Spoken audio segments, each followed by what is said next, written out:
a relação entre suas emoções e seus dentes. Você tem ideia de como as suas emoções podem impactar diretamente na sua saúde bucal?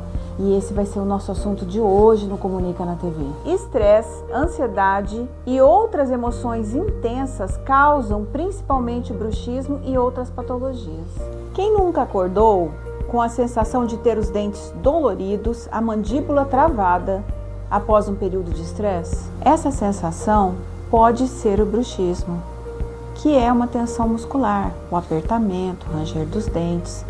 E isso é um hábito parafuncional que pode ocorrer à noite, durante o sono ou mesmo de dia.